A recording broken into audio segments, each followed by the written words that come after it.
نواب صدیق حسن خان صاحب کنوجی رحمہ اللہ حضرت فرماتے ہیں کہ یہ جو حدیث ہے نا کہ جس دن میں پیدا ہوں، جس دن وحی ہوئی ہے اور جس دن نبوت ملی ہے، اس میں یہ جو اکالون پیٹو لوگ ہیں، دیگیں پکتی ہیں اس دن میں 12 ربیع الاول میں، اور باطل روایتیں گھڑی ہوئی، کہتے ہیں اس میں کوئی دلیل نہیں. ٹھیک.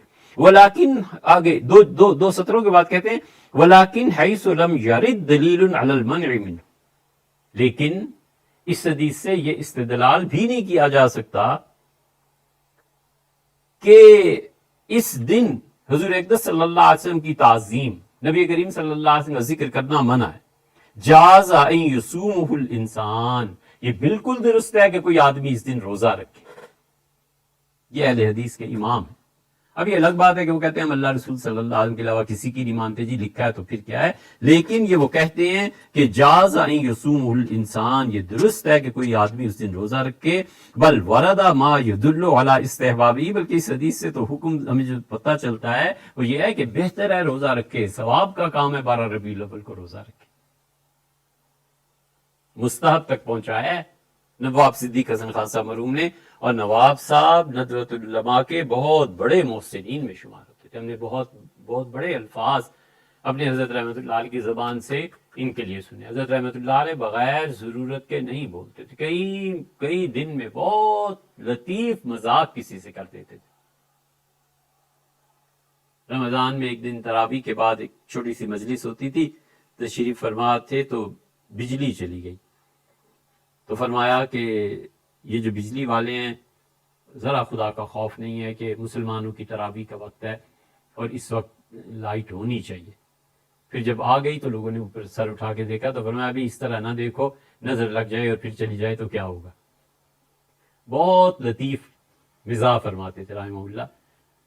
ایسے نہیں ہوتا تھا کہ فضول بات ہے. لیکن نواب صدیق حسن خان صاحب کا ایک مرتبہ ذکر آیا تھا تو بہت بلند الفاظ سے یاد فرمایا تھا.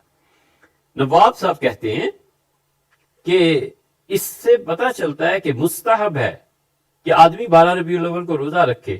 وہ استحباب، اور دوسرا مستحب یہ ہے کہ یوم الخمیس جمعرات کے دن روزہ رکھے. وہ حدیث، جمعرات کی حدیث بھی آئی ہے، اس سے ابو ہریرہ رضی اللہ عنہ کی روایت ہے، اور مسند احمد میں آئی ہے، ترمذی میں آئی ہے، ابن ماجہ میں آئی ہے. اور حضور اقدس صلی اللہ علیہ وسلم فرمایا لوگوں کے اعمال اللہ کے حضور پیش کیے جاتے ہیں پیر کے دن اور جمعرات کے دن. یہ تیسری علت ہے. حضور اقدس صلی اللہ علیہ وسلم نے فرمایا، کئی مرتبہ فرمایا کہ دیکھو تمہارے اعمال پیر کے دن اور جمعرات کے دن اللہ کے ہاں پیش کیے جاتے ہیں. میں اس لیے روزہ رکھتا ہوں کہ میں اس دن عبادت میں ہوں جب میرے اعمال اللہ کے ہاں پیش ہو رہے ہیں.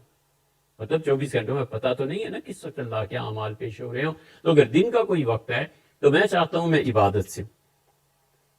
اور حضور اقدس صلی اللہ علیہ وسلم نے فرمایا مجھے اچھا لگتا ہے ان یعرض عملی، کہ میرے اعمال اللہ کے ہاں پیش ہو رہے ہوں، وانا صائم، اور میں اس حال میں ہوں کہ میں نے روزہ رکھا ہوا. مجموع الزوائد میں اس کی تخریج دیکھ لیجیے گا.